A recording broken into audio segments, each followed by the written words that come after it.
खुदावंद यीशु मसीह के जिंदा जलाली और बाबरकत नाम में आप सबको सलाम। आप सब खुश हैं? आइए एक बार फिर खुदावंद के जलाल के लिए जोरदार तालियां। मेरी तरफ से आप सबको जो यहाँ पर मौजूद हैं, हैप्पी पाम संडे। आज हम खुदावंद के कलाम में से सीखेंगे पाम संडे के बारे में। तो आइए मेरे साथ निकालिए मत्ती की अंजील उसका 21 बाब। ये पाम संडे के बारे है। खजूरों का इत्वार, ओरिजिनल, पहला यहूदी मजहब में खास मौका, उनकी हिस्ट्री में स्ट्रेटेजिक टाइम। ये वो खास मौका है जिस पर ईद फसह मनाने के लिए, जो कि जुमे को है, बहुत से यहूदी दूर दूर के शहरों से यरूशलेम शहर में इकट्ठे हो जाते थे। हालेलुया। ये सब लोग इसीलिए इकट्ठे होते थे कि ये लोग कहते थे कि ईद फसह यरूशलेम में मनानी है, और सारा शहर खचाखच भरा होता था। एक राइटर है विलियम बार्कले, वो क्या कहता है? वो कहता है कि तकरीबन 20,000 लोग इस मौका पर पाम संडे पर शहर में मौजूद थे। ये कोई बहुत बड़ा शहर नहीं था, लेकिन अंदाजा कीजिए 20,000 लोग, इतनी बड़ी भीड़ इस शहर में मौजूद थी। हालेलुया। आज हम इस मौका में से पाम संडे के बारे चंद एक बातें 5 या 6 सीखेंगे, देखेंगे, और टाइम के बारे भी कि ये पाम संडे हमें क्या बताता है। What does it say to us?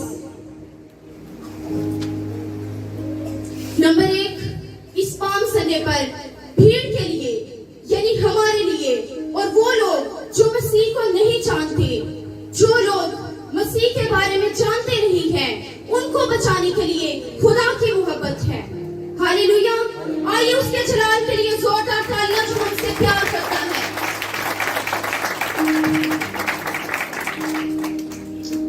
मसीह अमूमन पोशीदगी में अपने काम करता था। मौजज़ा भी हो जाना और ये भी कह देना कि जिक्र ना करना, किसी को ना बताना, लेकिन भीड़ लोग शोर डाल देते थे। और एक दिन मसीह के भाइयों ने ही उससे कह दिया, क्योंकि वो ईद पर नहीं जा रहा था। उन्होंने कहा कि तू चाहता क्यों नहीं है? अगर तू मशहूर होना चाहता है तो लोगों के सामने, दुनिया के सामने खुलकर आ। लेकिन मसीह ने उनसे क्या कहा? तुम्हारे लिए सारे वक्त हैं, दुनिया के लोगों के लिए कोई ज़ाब्ता नहीं, लेकिन मेरा वक्त मेरे बाप की डायरी के मुताबिक जब वो मुझे कहेगा तब मैं ऐसा करूंगा।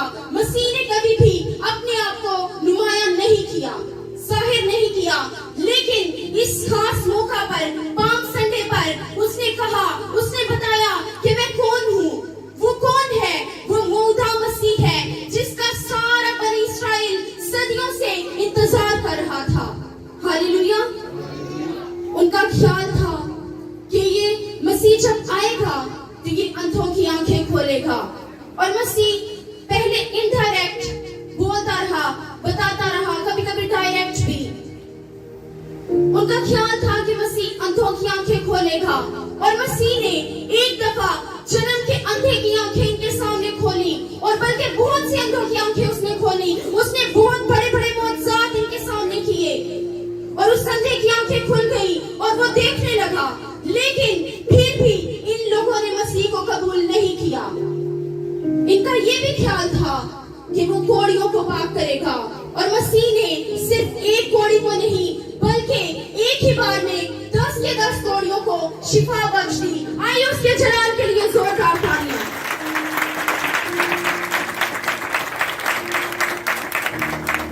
लेकिन ये लोग, ये फिर भी उस पर ईमान नहीं लाए, और ये उनको बुलाता रहा, उनको कहता रहा पाम संडे के दिन भी कि आओ, अब भी निजात पालो, मेरे पास आओ, मुझे पहचानो, मुझे जानो कि मैं कौन हूँ। ये मौदा मसीह है, जिसके मुंह से धुआंधारी तेज तलवार निकलती है, जो हर वक्त देखता है, फिक्र करता है, मौजज़ात करता है, शिफा बख्शता है, निजात बख्शता है। हालेलुया। अब यीशु ने आखिरी बार जमीन पर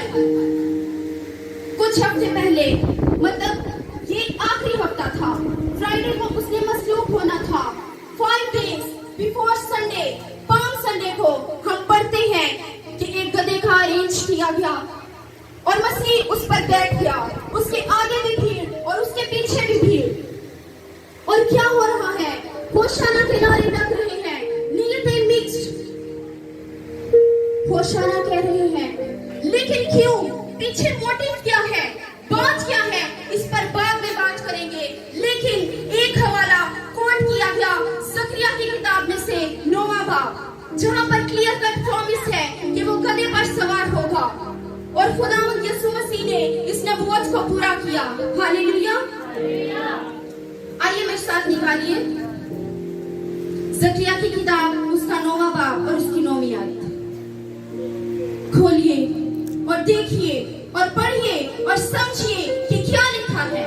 लिखा है, ए बिन्नते सायून, तू निहायत शादमान हो, ए दुख तेरे यरूशलेम, खूब ललकार, क्योंकि देख तेरा बादशाह तेरे पास आता है। ये वजह है ललकार की।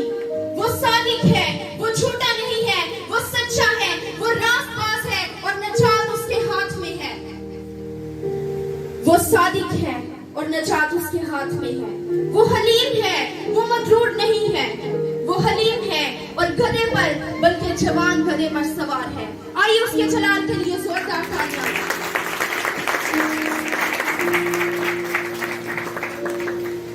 हाँ, यस, वो सादिक है, लेकिन इन सब बातों के साथ साथ ये भी बात की गई है, उसको जो खिताब दिए गए हैं, जो इल्काब दिए गए हैं, जैसा कि मुकाशवा की किताब बयान करती है, उन पर भी गौर करेंगे।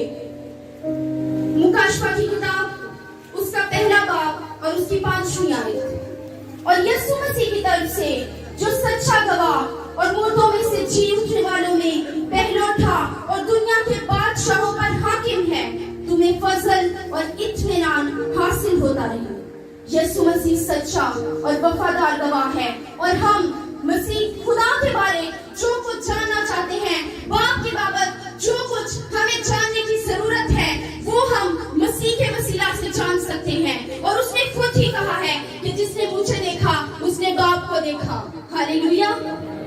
गवाह वो है जो कुछ जानता हो, जिसको कुछ पता हो। ये पहली बात है।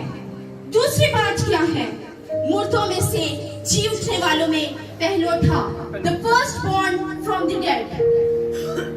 मसीह का मुर्दों में से जी उठना उसके ईमानदारों के जी उठने की जमानत है, क्योंकि वो मुर्दों में से जी उठा है, इसलिए हम भी जी उठे हैं। हालेलुया।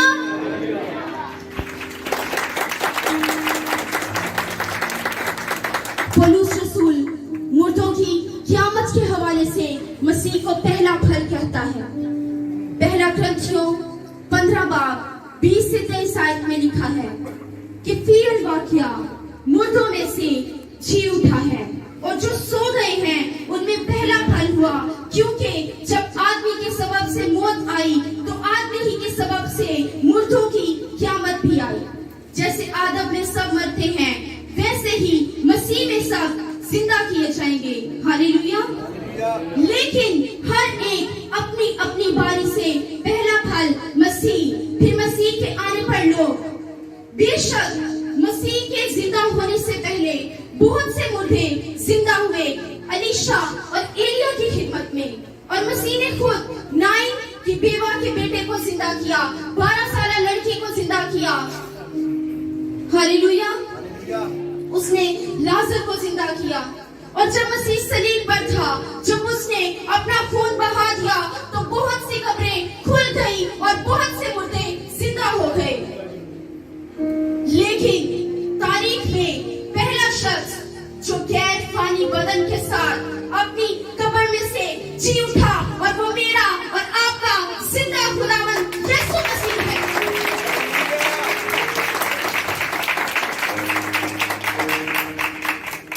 मुकाशवा की किताब पहला बाब 18 आयत में लिखा है, मसीह ने खुद कहा है, मैं मर गया था और देख अब्दुल्लाबाद जिंदा रहूंगा, और मौत और आलमे अरवाह की कुंजियां मेरे पास हैं। आमीन। तीसरी बात, दुनिया के बादशाहों पर हाकिम, रूलर ऑफ किंग्स, दुनिया के तमाम वाक़यात और हालात और गुज़राए आज़ीम और सतूर और बादशाहों पर हमारे खुदावंद यीशु मसीह की हाकमियत है। वो इस दुनिया का इंचार्ज है और वो ऐसा हाकिम है जो हमसे मोहब्बत करता है, बेइंतहा मोहब्बत करता है, जिसने हमारी खातिर सलीब पर अपनी जान दे दी, जिसने हमारी खातिर अपना खून बहा दिया ताकि हम लोग बच जाएं, और उसने हमें जमीन पर बादशाह और हाकिम बना दिया। हालेलुया। आइए एक बार फिर उसके जलाल के लिए जोरदार ताली।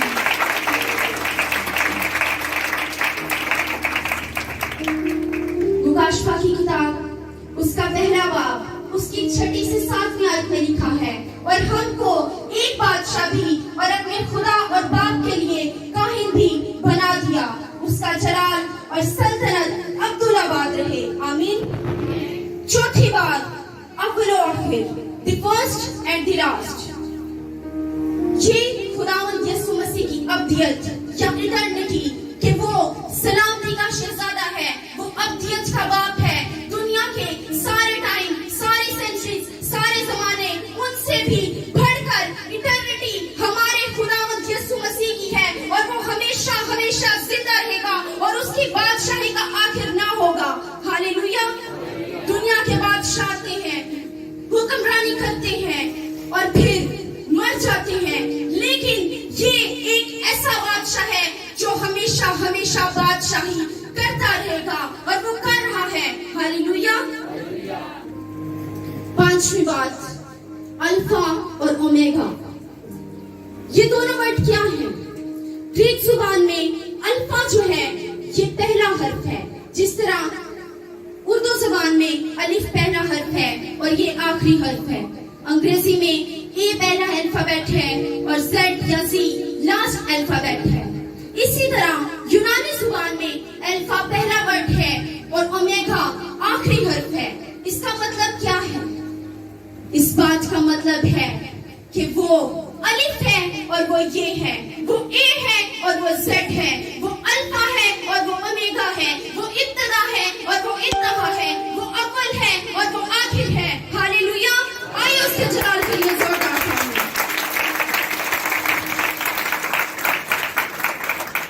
दुनिया में जितनी भी चीजें हैं उनको कंप्लीटली फंक्शंस के लिए बाहर से किसी सोर्स की जरूरत पड़ती है।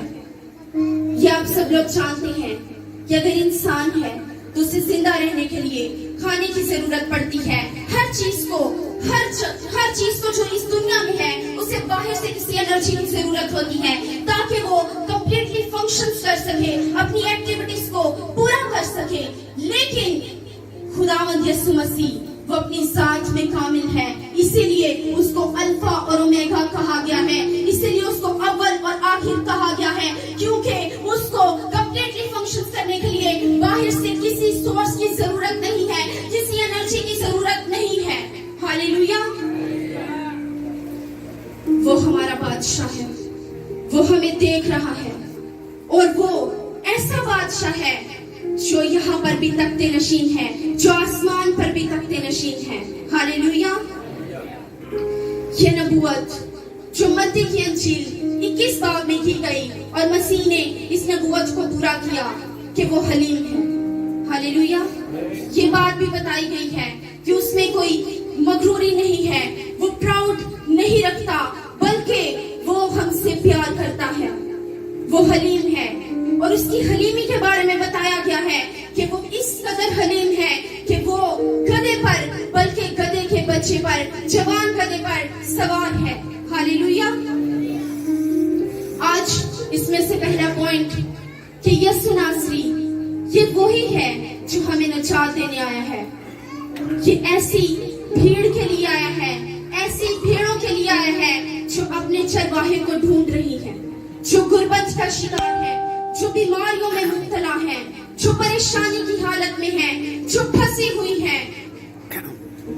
आज मसीह उनको कहता है, उनको बुलाता है कि देखो मैं तुम्हारा निजात देना हूँ। और ये पाम संडे का मैसेज है, वो हमें बुला रहा है, वो हमारे दिल के दरवाजों को खटखटा रहा है। हालेलुया। निजात उसके हाथ में है, वो सादिक है, वो बच्चा है, वो सलामती का शहजादा है और उसके पास 2 धारी तेज तलवार है। ये मसीह कह रहा है, सुन लो सारा यरूशलेम, मैं 23 साल तुमको छूता रहा, तुमको शिफा देता रहा, मौत से करता रहा, तालीम देता रहा, और आज भी मैं तुमको यही कहता हूँ कि आज मेरे पास आ जाओ, आज भी तुम्हारे पास मौका है। ये कह दिया उसने पाम संडे पर। और क्या मैसेज है पाम संडे का कि खुदा ने दुनिया से ऐसी मोहब्बत रखी कि उसने अपना इकलौता बेटा बख्श दिया कि जो कोई उस पर ईमान लाए हलाक ना हो बल्कि हमेशा की जिंदगी पाए। हालेलुया। एक बार फिर उसके जलाल के लिए जोरदार ताली।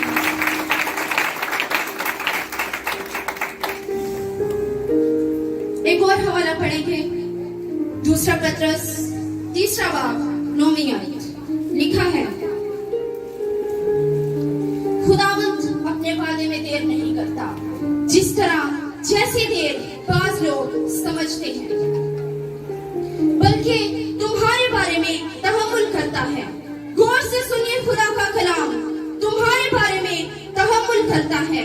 ये उसकी दूसरी आमद के वादे की तरफ इशारा है, इसलिए कि किसी की हलाकत नहीं चाहता। ये आपका खुदा है जो किसी की हलाकत नहीं चाहता, बल्कि क्या चाहता है कि हर किसी की तौबा तक नौबत पहुंचे। हालेलुया। एक और हवाला पढ़ेंगे, 1 तीमुथियुस 2 बाब 4 आयत। क्या लिखा है? वो चाहता है, क्या चाहता है वो? सब आदमी निजात पाए। ये खुदा का दिल है हमारे लिए कि सब आदमी निजात पाए और सच्चाई की पहचान तक पहुंचे। और उसने कहा कि राह, हक और जिंदगी मैं हूँ, और उसने ये भी कहा कि तुम सच्चाई से वाकिफ हो तो सच्चाई तुमको आजाद करेगी। हालेलुया। सच्चाई इंसान को आजाद करती है और झूठ इंसान को इंस्लेव करता है, नुकसान पहुंचाता है, फंस जाता है इंसान। इसीलिए स्टेज पर पाम संडे पर मसीह ने ऐलान किया, लेकिन उन्होंने उसको रद्द कर दिया। होशाना भी कह रहे हैं, और ये जो वर्ड है होशाना, ये कोई एक वर्ड नहीं है, इब्रानी जुबान में ये 2 लफ्ज हैं, होशाना, होशिया, जिसका मतलब है यीशुआ, और नाम हमने इकट्ठा कर दिया। इसका मतलब है यीशुआ खुदा नजात देता है। हालेलुया। होशाना, और नाम का क्या मतलब है? प्लीज आई अबल प्रे। लोग कह रहे हैं, मेहरबानी करके हम तेरे हजूर में आते हैं, तू हमें नजात दे। ये भी कह रहे हैं, होशाना भी कह रहे हैं, लेकिन उसको कबूल भी नहीं कर रहे। इतना करीब और फिर भी इतना दूर। आज भी लोगों का यही हाल है, मसीह के इतना करीब होने के बावजूद भी इतना दूर है। चर्च तो आते हैं, कलाम तो सुनते हैं, लेकिन दिल से उसको कबूल नहीं करते। आज उससे कहिए कि खुदावन, मैं तेरे हजूर में आया हूँ, मैं तेरे हजूर में आई हूँ, और मैं ना सिर्फ कलाम को सुनने आई हूँ, बल्कि उस पर अमल करने आई हूँ। हालेलुया। उनके ख्याल में हुआ क्या? कॉन्फ्लिक्ट क्या था? इख्तिलाफ क्या था? बनी इस्राइल पाम संडे के रोज रोम की गुलामी में थे, और वो पॉलिटिकल फ्रीडम चाहते थे, आजादी को चाहते थे, लेकिन रूहों की निजात नहीं। Political freedom, economical, social, national, political, spiritual नहीं। आज भी लोगों का यही हाल है।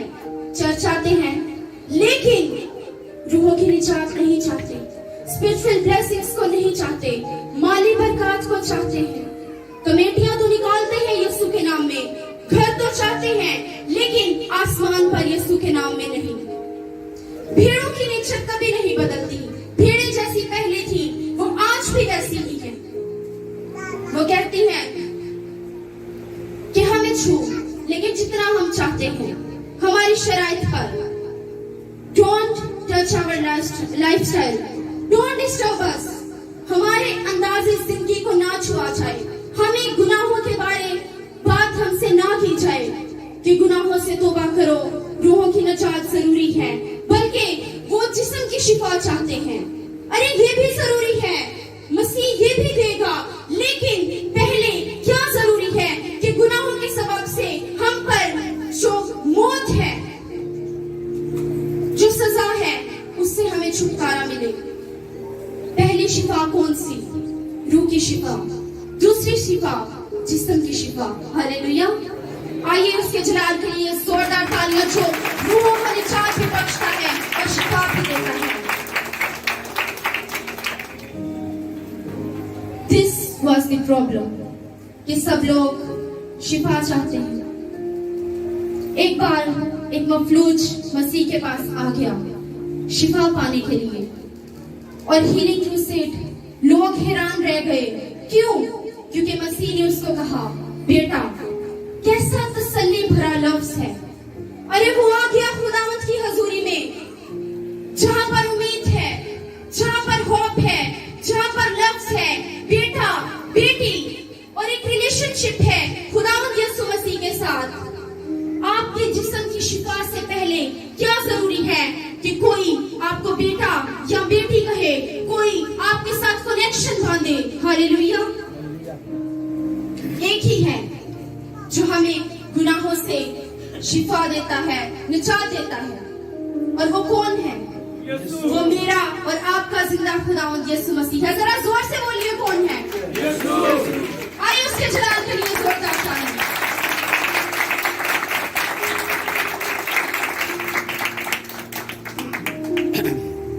कोई शख्स बीमार होता है, चर्च आता है, दुआ करता है, उसको शिफा मिल जाती है, और फिर वो घर चला जाता है, और फिर एक दिन आता है वो मर जाता है और इस दुनिया से चला जाता है। लेकिन आगे क्या है? जहन्नुम की आग। अगर रूहों की निजात, रूह की निजात उसको नहीं मिली, पहले क्या जरूरी है? रूह की निजात। क्या जरूरी है? और दूसरी बात क्या है? जिस्म की शिफा। हालेलुया। उस वक्त के पास PhD in theology, MDiv, doctors of theology, MPH, बड़े बड़े फनकार बैठे हुए हैं। और जब मसीह लोगों को उनके गुनाहों से निजात दे रहा था, जब उनको बता रहा था, तो वो क्या कह रहे थे एक दूसरे को? अरे ये थियोलॉजिकली गलत है, ये गुनाहों से निजात दे रहा है, ऐसा तो खुदा के अलावा और कोई नहीं कर सकता, ये कुफर बक रहा है। लेकिन वो नहीं जानते थे कि ये खुदा का बेटा यीशु नासरी है, जो इस जमीन पर जिस्म में आया, and he is God. Hallelujah. और अभी वो एक दूसरे के कानों में ही बात कर रहे थे कि मसीह ने उनकी बातें सुन ली, और वो क्या कहता है कि अरे अब भी मुझे पहचान जाओ, मैं कौन हूँ। लेकिन जब इंसान पे अंधेरा छाया हो, तो सामने कुछ भी हो, उसे कुछ नजर नहीं आता। इन्होंने मसीह को कबूल नहीं किया, और मसीह ने इनके सामने दो बातों को रखा कि क्या ये आसान है कि किसी शख्स को कहा जाए कि तुम अपने गुनाहों से तौबा कर लो, या फिर ये आसान है कि किसी को शिफा बख्श दी जाए, जिस्म की शिफा बख्श दी जाए, और फिर चुप, कोई जवाब नहीं। लेकिन हमारा मसीह जो है वो कंपैशनेट किंग है, वो तरस से भरा हुआ है। जब मफलूज उसके पास आया, रूहों की निजात, गुनाहों से मुआफी तो उसने पहले ही दे दी, लेकिन उसके बाद एक और कलाम नाजिल हुआ, उठ, अपनी चारपाई उठा और चल फिर। हालेलुया। और ये जो कभी चला ही नहीं था। अब सब जानते हैं कि जब कोई बच्चा चलना शुरू करता है तो उसे भी उंगली पकड़कर चलाना पड़ता है ना? लेकिन क्या हुआ? कैसी पावर इसके ऊपर उतर आई, कैसा मसा, कैसी एनोइंटिंग, कैसी ताकत आ गई कि ये उठा और इसने अपनी चारपाई उठाई, और क्या कहता है? जीसस, हालेलुया, यीशु मसीह जिसने मुझे शिफा बख्शी है। आइए उसके जलाल के लिए जोरदार तालियां।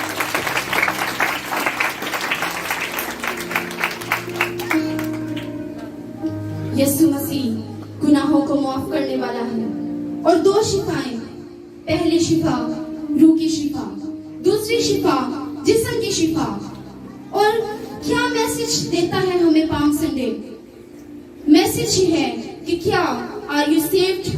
क्या आपको गुनाहों से माफी मिल चुकी है? क्या आपकी रूह को निजात मिल चुकी है? ये मैसेज है, ये क्वेश्चन है, आर यू सेव्ड? लेकिन सिर्फ चर्च आ जाने से ही रूह की निजात नहीं मिलती। रूह की निजात कैसे मिलती है? मसीह पर, मसीह के कफारे पर, उस पर, उसके जिंदा होने पर और उसके हजूर में छुप जाने से, अपने गुनाहों का इकरार करने से, यू टर्न ले लेने से शिफा मिलती है। रूह की शिफा मिल जाती है, रूह की निजात मिल जाती है। हालेलुया। ये मैसेज है पाम संडे का। और पाम संडे सिर्फ इस बात से ही नहीं मनाया जाता कि हाथ में खजूर की डाली पकड़ ली जाए। अरे नो, ये तो एक दरख्त की डाली है। लेकिन हाँ, एक दरख्त है जिससे कलवरी की सलीब बनाई गई। हालेलुया।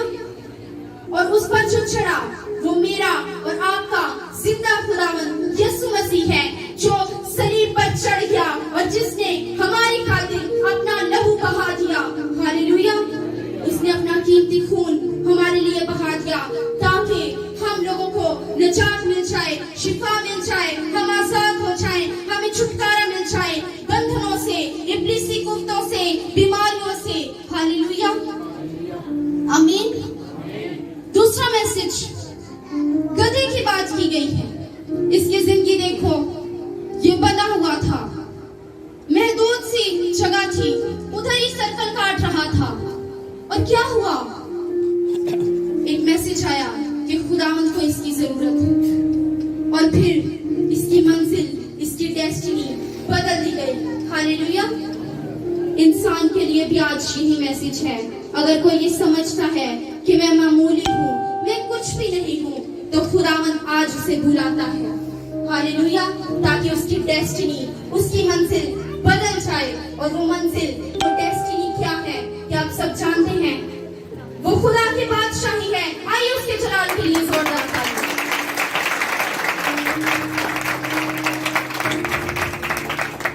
और ऐसे लोगों के लिए खुदा के कलाम में क्या तसल्ली है?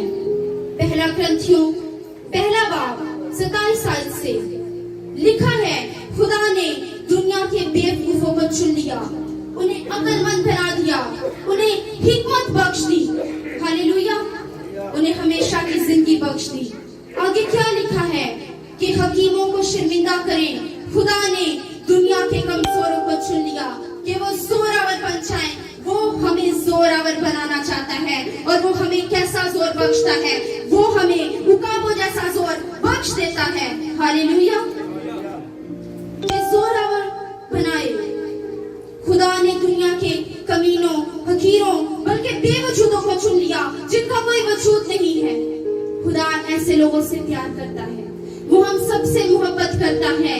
इसलिए तो उसने हमारी खातिर अपनी जान दे दी। हालेलुया। और फिर वो जिंदा हो गया और अब वो जिंदा है और वो हमेशा हमेशा जिंदा रहेगा। आज हमारे लिए ये मैसेज है कि हम उसके हजूर में आ जाएं और उसके हजूर में इकरार करें, वो जो हमारा जिंदा जलाली खुदावंद है, जिसकी आंखें आग के शोला की मानित हैं, जिसके मुंह से धोधारी तेज तलवार निकलती है। हालेलुया। अपनी आंखों को बंद करेंगे और थोड़ी देर उसके हजूर में झुकेंगे और सब अपने कदमों पर खड़े हो जाएं, उसको पुकारेंगे, उसके नाम को इज्जत और जलाल देंगे, उससे कहेंगे कि खुदावंद आज मैं तेरे हजूर में आ गया हूँ, आज पाम संडे के रोज मैं तेरे हजूर में आ गई हूँ। ऐ खुदावंद, तो आज मुझे अपने हाथों में ले, तो आज मुझ पर अपने फजल वाले हाथ को बढ़ा दे। तू जो एलिया और अलीशा का खुदा है, तू जैसे उनसे मोहब्बत करता था, तू हमसे भी वैसे ही मोहब्बत करता है। सब अपनी आंखों को बंद करेंगे, उसको पुकारेंगे, उसके नाम को मुबारक कहेंगे, उसे कहेंगे, ऐ खुदावंद मैं तेरा शुक्र करता हूँ, मैं तेरा शुक्र करती हूँ कि ऐ खुदावंद तू आज यहाँ पर उतर आया और तूने अपने कलाम को हम पर नाजिल किया कि ऐ खुदावंद हम तुझ पर ईमान ला सके और अपने गुनाहों का इकरार कर सके और ऐ खुदावंद हम तुझसे शिफा पा सके, हम तुझसे निजात हासिल कर सके। ऐ खुदावंद